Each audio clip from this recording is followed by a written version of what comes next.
I spent 8 months studying the making of God of War, and this is what it taught me about the creative process.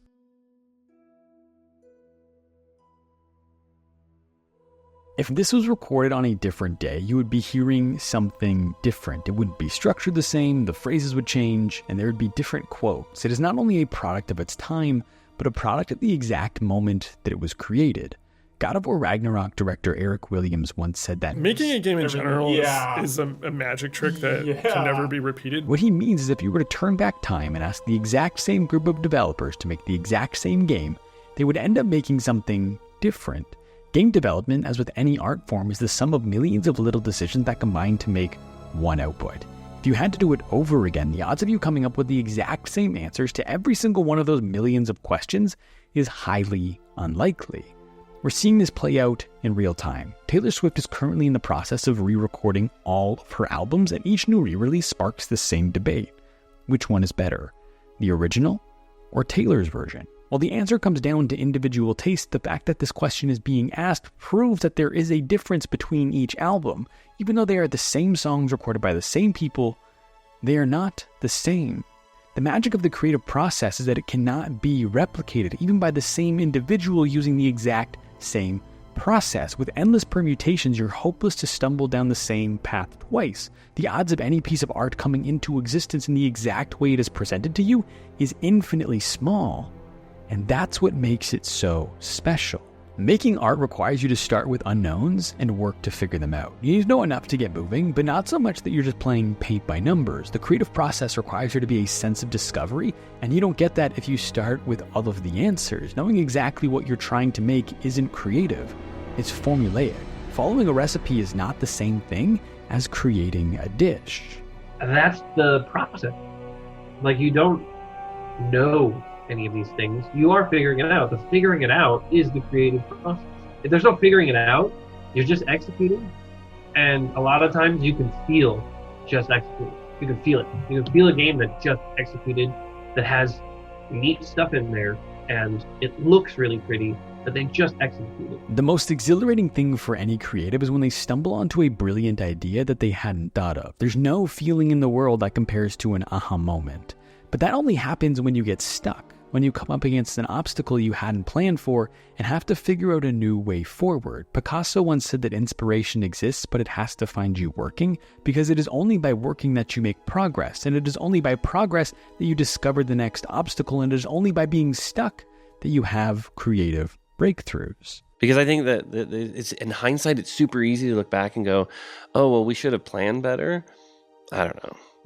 Tell me the best creative inspiration that was planned for. When you decide to make something, you are entering into an agreement with yourself to create a bunch of problems that you have to solve. When enough of those problems add up, they make a mess. In the middle of a project is when things are at their messiest, because that is when you have the most unsolved problems. While this is challenging, it is necessary, because where art is truly made is in the mess. It is in the mess where all bets are off, where you take risks and try things that you never would have had things gone according to plan. It is in the mess where happy accidents occur. You make discoveries that you never would have had things gone according to plan. It is in the mess where the magic is found, where art is made that never would have been had things gone according to plan.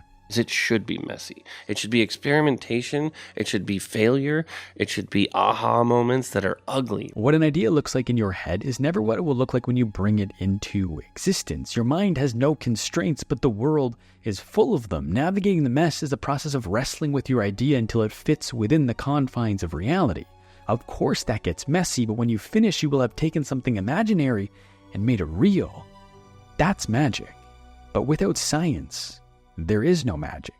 Eric Williams' design philosophy is to Start with science and finish with feel. He knows that art has rules that exist because they are tried and true, but at the same time, he understands that the map is not the territory. What you have planned for and what is real are not the same thing. The rules of art are a reduction of a much more complicated process. They point you in a direction and get you moving, but it is your responsibility as an artist to adapt to reality as it unfolds in front of you. Yeah, storytelling is equally like dark art and sort of science at the same time. Like, there are sort of methodologies, but a lot of it is this feel. You cannot manufacture the mess. If you try to create it, you are forcing a desired outcome, which is the antithesis of spontaneity. The magic is found in the unexpected, when you are forced to deviate from your plan, not when you are in the absence of one. Having a map is not helpful if you don't know where you're going. When you come to an obstacle, you want to make sure your solution moves you in the right direction. You never set a single course and then just roll with it. There's always something in the way. There's always a new sort of turn you're going to have to make. And if you're smart, you can be open to it. What any artist is trying to do is capture moments of truth. Moments that make an audience fully believe in the story you're telling. In order for something to be believable, it must be anchored in what is true. And there's nothing more real than what is in front of you. To be open to capturing the magic on the day, you must not ignore what is actually happening for what you wish had happened. Agility is one of the most important skills an artist can have. In the act of creation, inspiration happens in a flash, and if you're not ready to pounce on it immediately, it passes you by. You might not be able to plan for inspiration, but you can be prepared for it. All of the work you do in advance teaches you what to look for. It is only by knowing what it is you're trying to make that will allow you to know when you've stumbled onto something better. Without intention, you don't know how to interpret feedback because you'll have nothing to compare it to. You want to start with what you know, the map, but be ready to adapt as the truth presents itself to you, the territory. You've done the work, now you're just trusting the moment, and then you've got these brilliant actors that are also doing the same thing, and that's when the electricity happens and the magic of the moment that you will never pre-plan. That.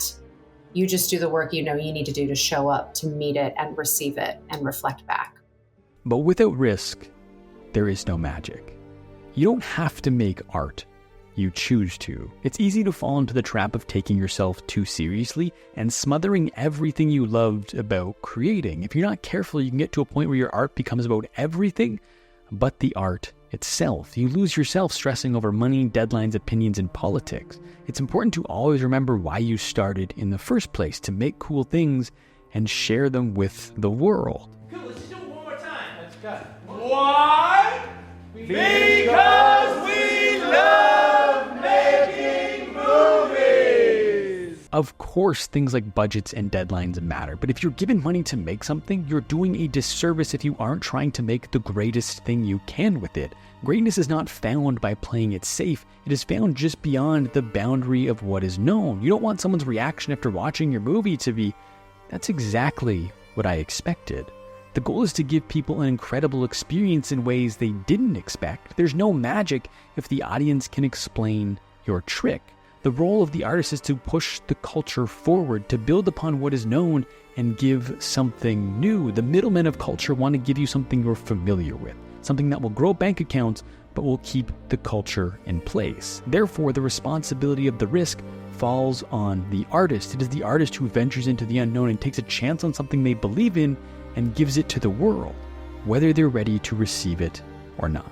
The role of artists in a healthy culture is to bring to public awareness elements of being that have not yet entered the collective consciousness. They're expanding the landscape. They're moving the culture forward. When making God of War, director Cory Barlog had an idea. He wanted to make a game where the camera never cut. Nobody was asking him to do this. In fact, he was actively discouraged from doing it. He was warned that it had never been done before, it wasn't practical, it might not even work, and it would definitely take more time and cost more money. Despite the fact that there were safer options available, Cory went ahead and did the no-cut camera anyways. This decision did not come without its hardships. The no-cut camera was in fact impractical, and it definitely took more time and cost more money. It led to new obstacles in the storytelling process, but that forced Cory and the team to develop creative solutions, ones that never would have happened had they had the luxury of cutting. What resulted was a special experience, one that was unlike anything that had ever been seen in video games before. Because they took this risk, a new precedent was set for what an immersive story could look and feel like. What do we do in games, right? We go, we love movies and we love TV, so we pretty much try to make movies and TV in our games, right? And I was just For me, starting to work with a bunch of filmmakers, I realized like filmmakers are looking over at games and going, frontier. I see something over here. I want to get involved in that. And there was a little bit of the ego on my side of saying, I don't want these filmmakers coming in and making all the breakthroughs, right? We've been working on this for a while. I want us to be the ones to do the interesting things. There's nothing magical about doing what has already been done. It is the risk takers who find new, unforeseen obstacles that lead to creative breakthroughs and ideas no one has had before. Odds are you won't catch lightning in a bottle if you spend your time running to where lightning just struck. The magic happens when you venture into the unknown. You won't find it by retracing the footsteps of those who came before you. You'll find it by picking up where they left off and carrying on into the next frontier. Like experts. That's like a silly word to me. Like, why would you want an expert on your team? They know everything in the past. I want pioneers. I want people going into the like unknown and just be like, yes, let's go do that. But with great power comes great responsibility. Art done well can change how someone sees the world. It gives them a perspective they could not see on their own. Art done well helps us make sense of the world. It puts words to things we previously had no words for. Art done well brings us together. It creates a shared language that anyone, regardless of age, race, gender, background, or culture, can understand. Art done well can change the world because it can change people who change the world. The risk undertaken by an artist is not only whether or not their art will succeed, but what will happen if it does. Art allows you to take an idea from your head, share it with the world, and alter the trajectory of our species. If art moves the culture forward, you want to make sure it's moving it in a good direction. You have a responsibility as an artist because you are wielding a magic that has the power to change the world. And so we need to understand the role of art and literature and stop thinking about it as an option. It's not an option. It's not an option. What is it said? Man does not live by bread alone. That's exactly right. We live by beauty. We live by literature. We live by art. And literally, not metaphorically. We cannot live without it. Thanks for watching. If you liked this video, you would love Season 3 of the Artwell podcast, where I share with you everything that I learned after studying the making of God of War. And I also interview its creators, including directors, actors, producers, and more. You can find Season 3 of the Artwell podcast on Apple, Spotify, or at the link in the description.